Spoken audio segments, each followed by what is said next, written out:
Daily Detroit is brought to you in part by Plum Health Direct Primary Care.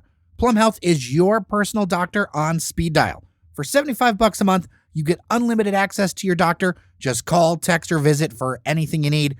Up to 90% savings on meds, labs, and imaging services, and 90% of all of your healthcare needs are handled in-house.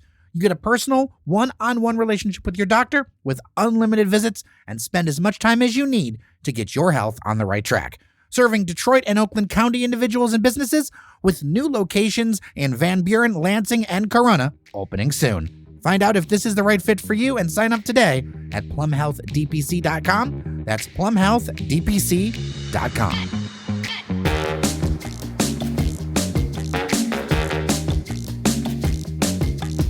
Hey everyone, and welcome to your Daily Detroit. It's Tuesday, January 23rd, 2024. It is a wonderful week to be a Lions fan. I am Jer Stays, and joining me on the line is Fletcher Sharpe. Good to talk with you, man. Yeah, thanks for having me. Okay, so I've been reminded, like 50 ways from Sunday, of the whole Bobby Layne curse thing. And it was on Peyton's Places on ESPN that they did this segment where Jeff Daniels, Keegan-Michael, like everybody got together and they did this thing to like excise the curse of Bobby Layne. They put a bathtub full of whiskey in Ford Field, and it was brought to my attention. The Lions are 22-8 since this aired.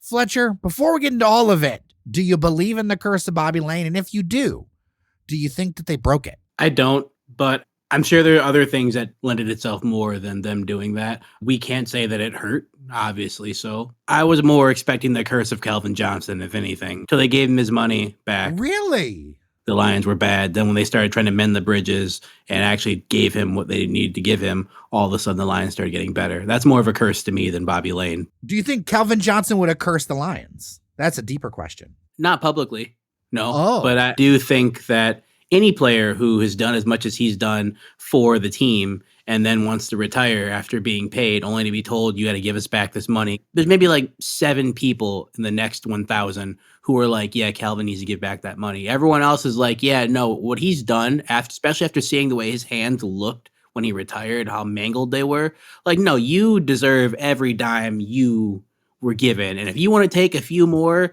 I'm not going to stop you because you deserve those things. You got beat. You got crushed for a terrible team, albeit to become, the single season record holder for yards. But you got beaten 6 ways from Sunday. You deserve whatever money you get. So I don't think he'd publicly come out and say, because he's not that type of guy.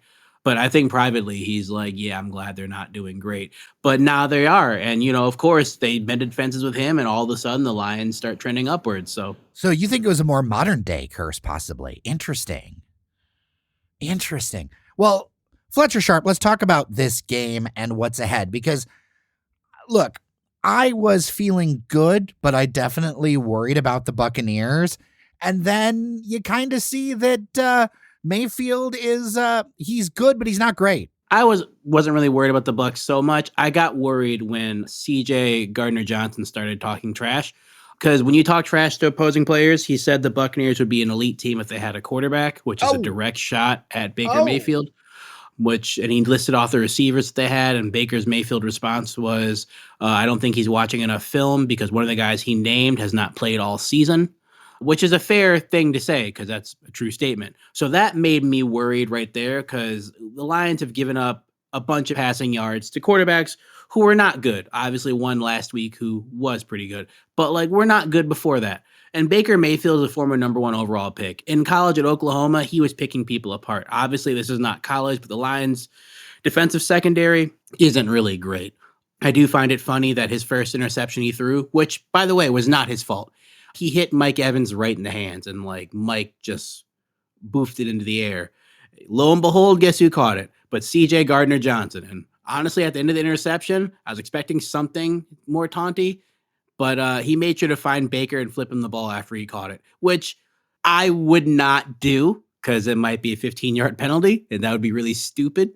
But I understand the emotion behind it going forward. Things got a little hairy near the end. The pass coverage came out to, do the thing that they do where they don't really mark up. And I'm not going to totally fault Cam Sutton the entire way. because Mike Evans is huge. He's like 6'4", 6'5", but I will fault him for the standpoint of when you know it's late and they're going to the number one receiver, you need to just be on him like glue, not off of him, not giving him enough space. If he catches a ball, he catches it over you.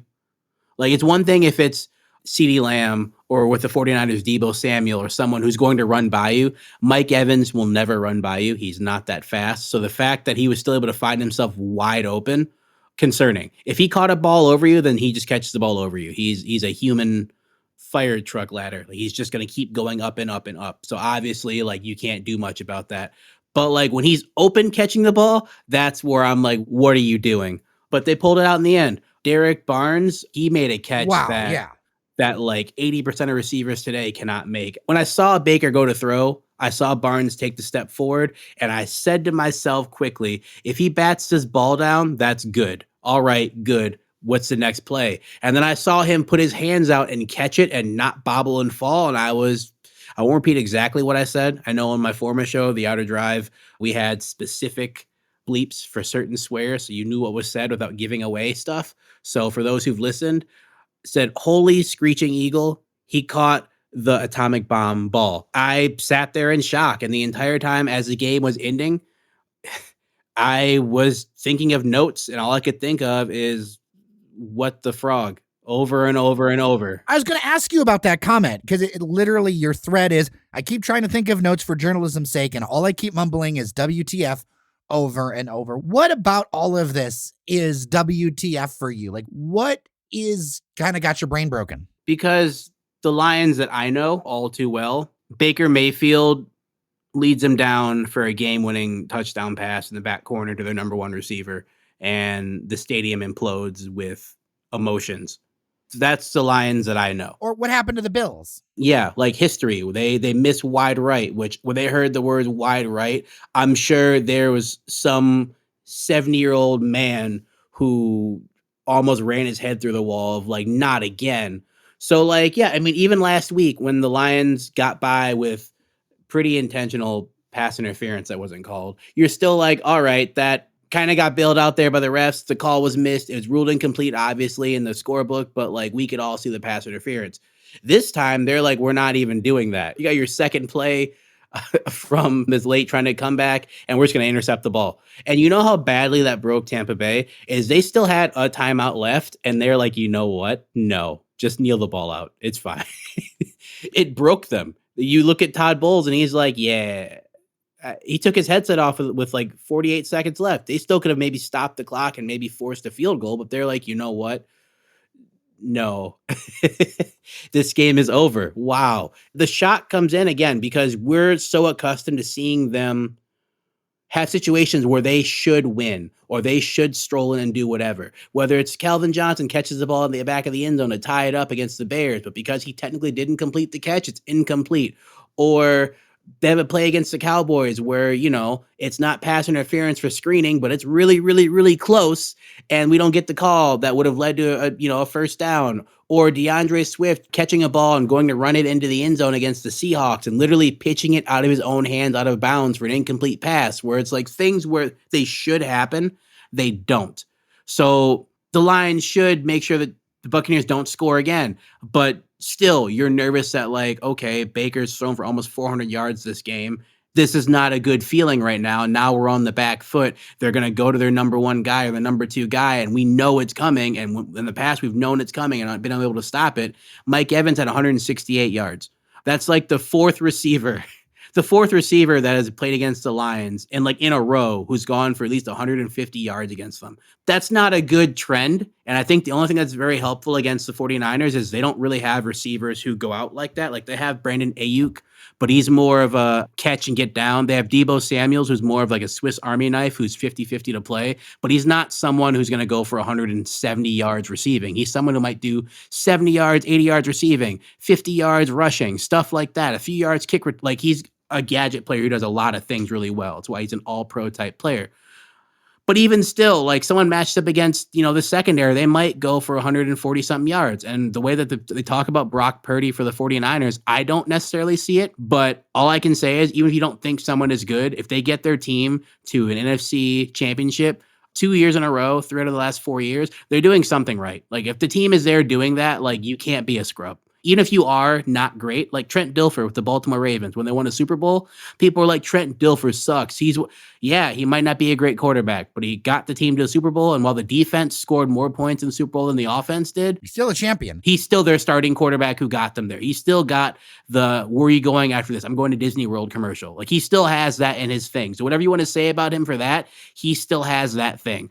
You might not think Brock Purdy's a good quarterback. You might not think he should win the MVP this year, but he's got his team back on the precipice of a Super Bowl, and that means that like they mean business. Look, I watched that 49ers game. I'm not going to discount them at all. But before we get into that, what is it that is the difference on the field? You know, you focus on those X's and O's. You focus on what is the results on the gridiron.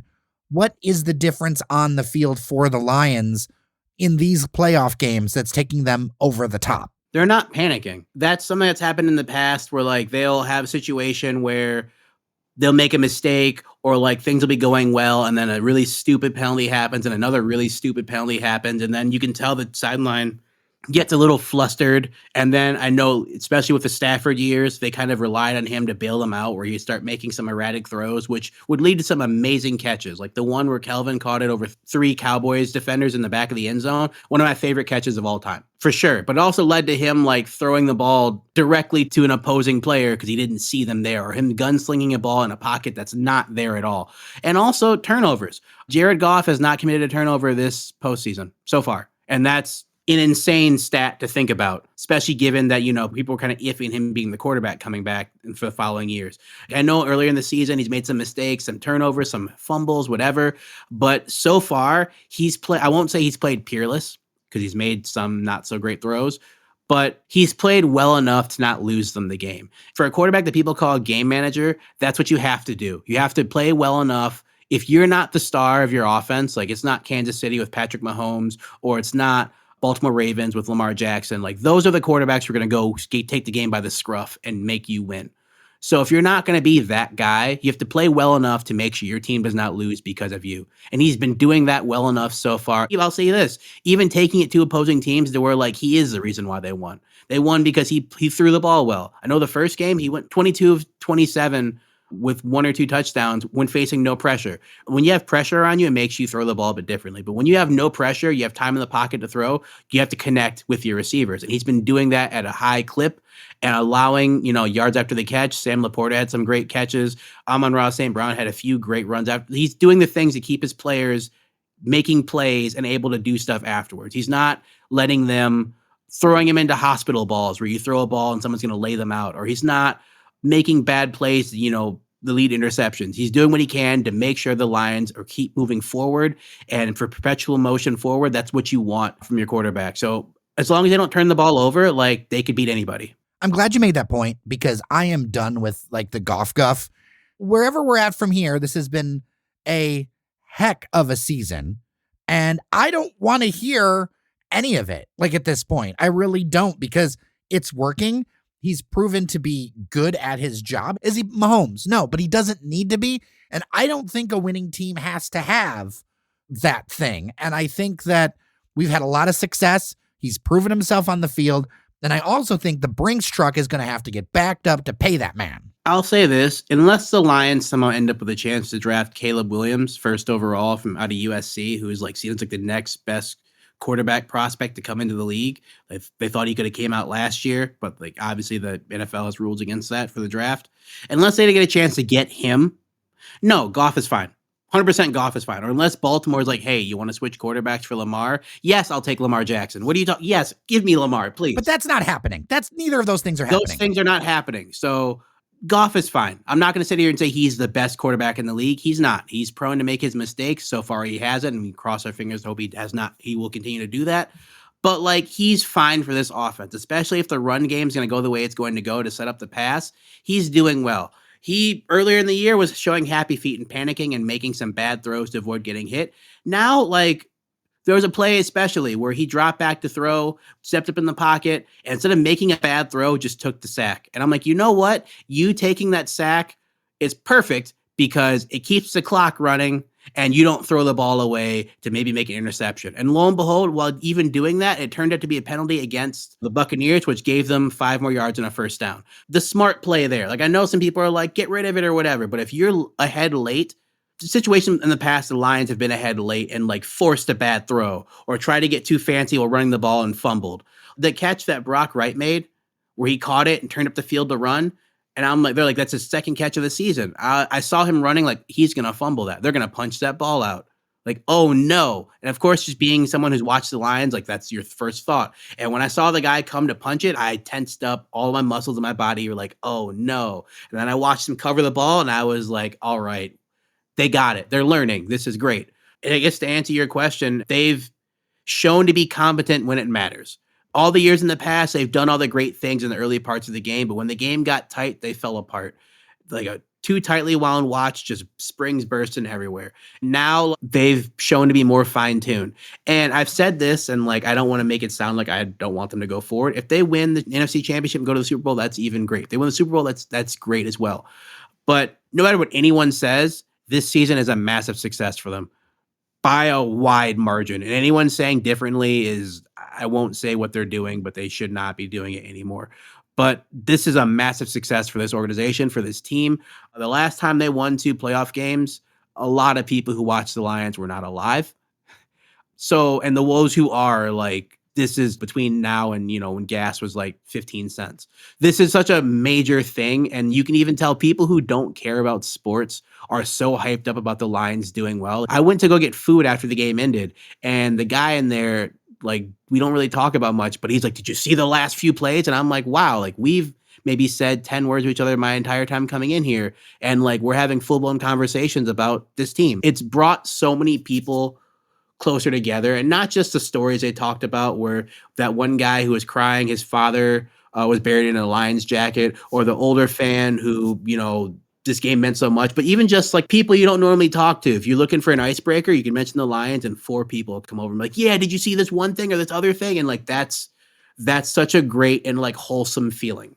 I am not giving up on the Lions at all, number one. And number two, I cannot wait for this collective trauma to kind of start to wash away. And I know it's going to take some time, but wouldn't it be amazing for this city to not have that back of the head feeling of like, we're going to fail? It's like built into the Detroit DNA at this point. I think it colors our discourse about a lot of things where it's like, oh, well, we can't. But what if we can?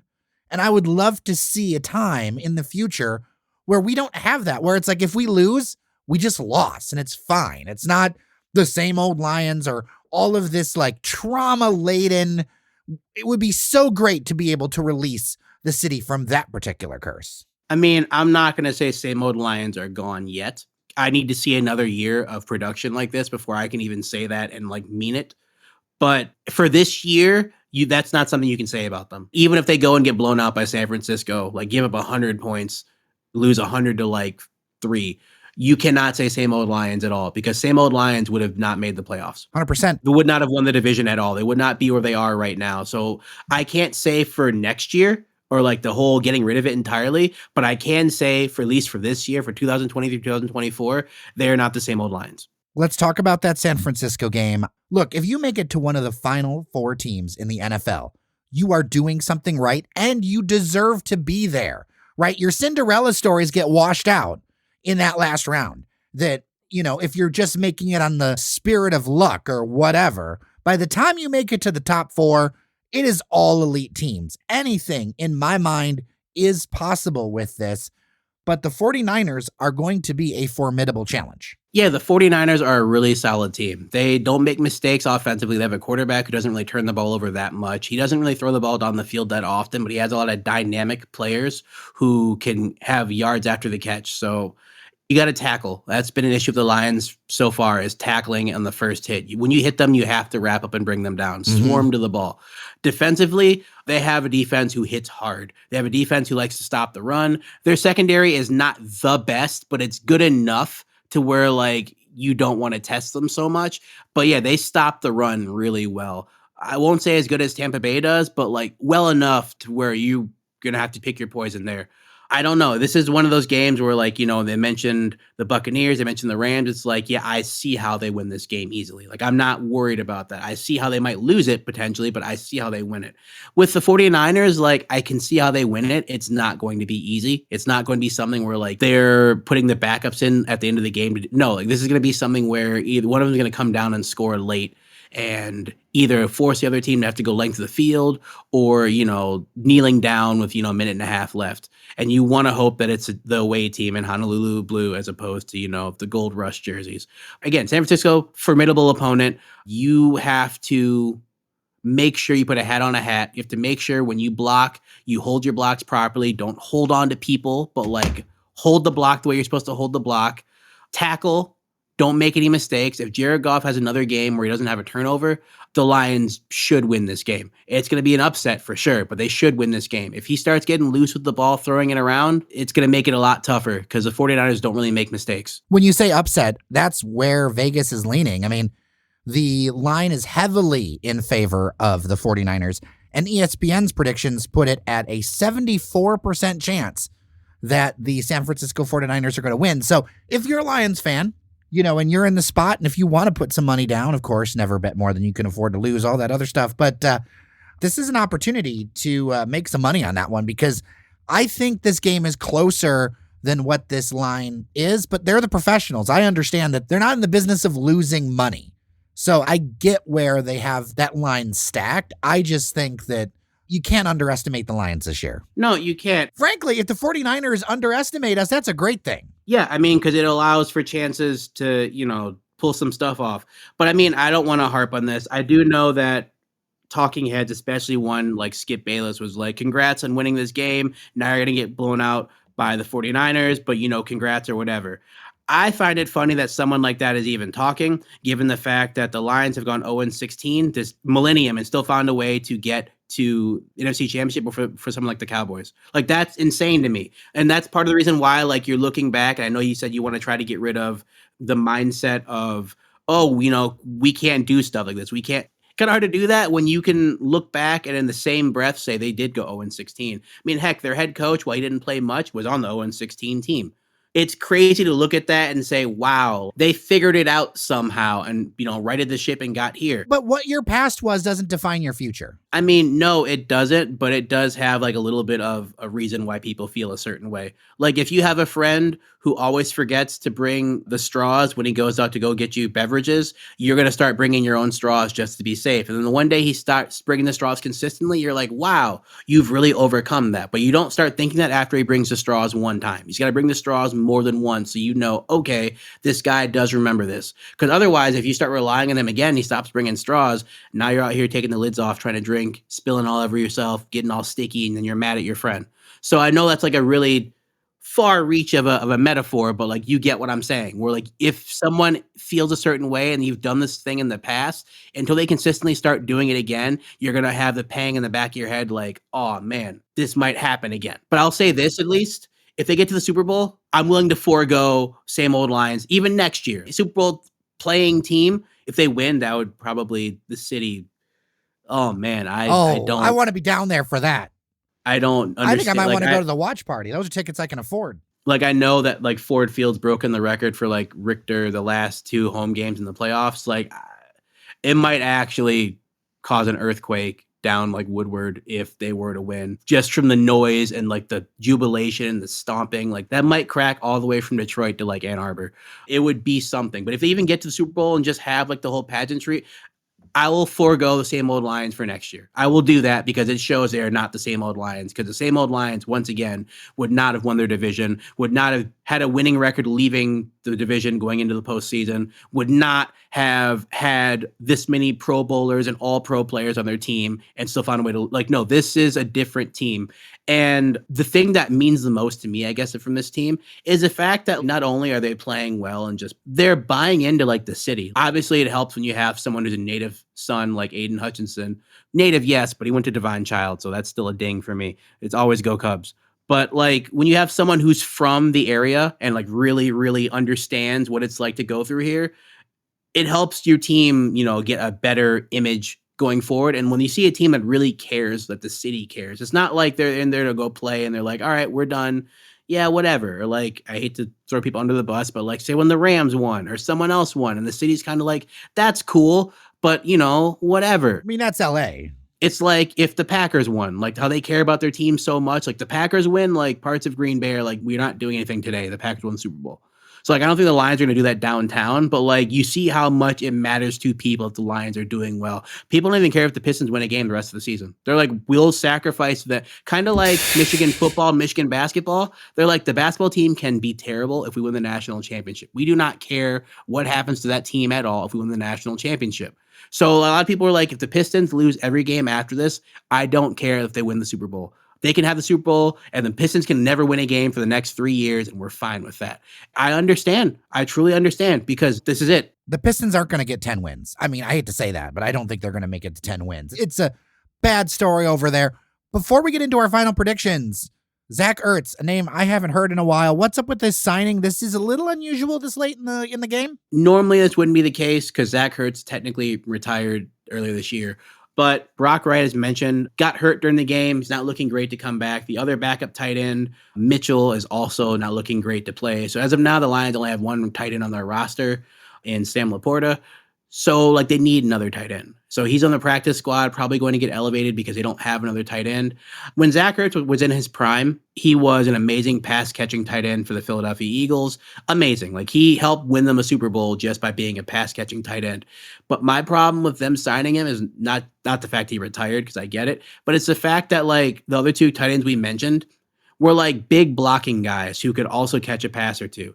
Zach Ertz is closer to Sam Laporta, who can also block, but he's closer to Sam Laporta in pass catching than he is to like blocking. And in order to beat a team like the 49ers and potentially the Ravens or the Chiefs, you have to run the ball. Like you have to run the ball well. I feel like they'd be better served in that situation, letting Dan Skipper come in, the offensive tackle, and like report him as eligible and maybe let him go out and go do some stuff. I don't know. I don't think he'll be rusty. I know that he's a true professional. I know that he'll come in and do the right things. Just, it makes me feel weird. But I mean, it's kind of like you're in a situation of beggars can't be choosers, right? Like you're at the very end of the line here. You are. And like, I mean, if you're going to get someone at the end of the line, getting someone who's won a Super Bowl, been to the playoffs a few times, like that is someone who you want. Even if they are a bit like long in the tooth over the hill, that's still someone who understands what they need to do to get the glory that they want. Plus, you'll bring in a few extra fans because his wife is former U.S. international soccer player Julie Ertz, a very big sports power couple. So whenever he goes somewhere, she goes. Whenever she goes somewhere, he goes, and people go and cheer. So the Lions already have a lot of the U.S. in their back pocket as fans because they want to see this story end in a good way. But now they'll get a few more from the soccer side of it because, people love Julie Ertz. Okay, final predictions. I don't see them winning this game. I don't. I see a close loss. I see 24-22. They play really well. They truly do. This offense is clicking, but like that secondary makes me super uncomfortable. Like when the game should have been put away against the Buccaneers, like that's when they decided to take their head off and take their brain out and just run around. And like against a team like the 49ers, they don't make mistakes. You have to force them into mistakes. I think the Lions can force them into mistakes, but not enough that's going to change it. So like I hate to pick against them. I'll be happy to be wrong for sure, but I see a 24-22 loss. And they need to get another corner and maybe another defensive end this offseason to help Aiden Hutchinson to apply more pressure and to like make Cam Sutton be the second cornerback and not the one who covers everyone's best player. Because it's starting to grate to me. They're giving him $11 million a year. And like, I'm not one to check people's pockets, but they're giving him $11 million a year to give up 150 yards a game. That's not good. That's not a good return on investment. I hear what you're saying, and that's why I'm going to predict a kind of high-scoring game because of the fact that there are going to be touchdowns in this one. But I think Jared Goff wants to prove a point. I think Dan Campbell will go ahead and brew him some kneecap soup. And this is what I'm going to do. I'm going to say 31-28 on a final field goal that is not wide right. It's going to be close. I'm with you, but it's going to be on the other side. I think the Lions have a lot more heart to play for in this one than San Francisco. No one's going to look at San Francisco if they lose this game and be like, San Francisco sucks, right? But like the Lions have something to prove, and there is something about leadership. I have said that about Dan Campbell. I have said that about a lot of things. Leadership matters.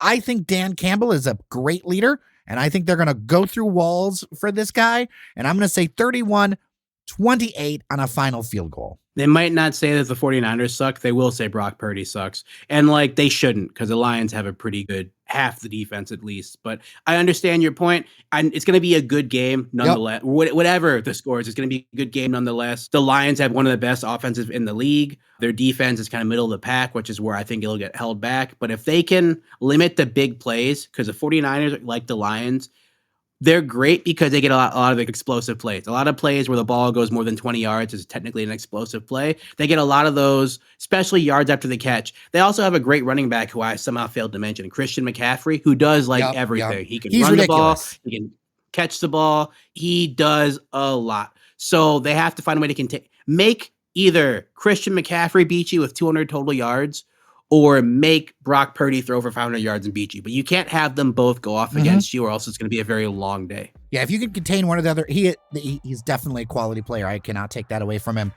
If you're going to check it out, Sunday, 6:30 p.m. on Fox, we're all going to be glued to the televisions for this one.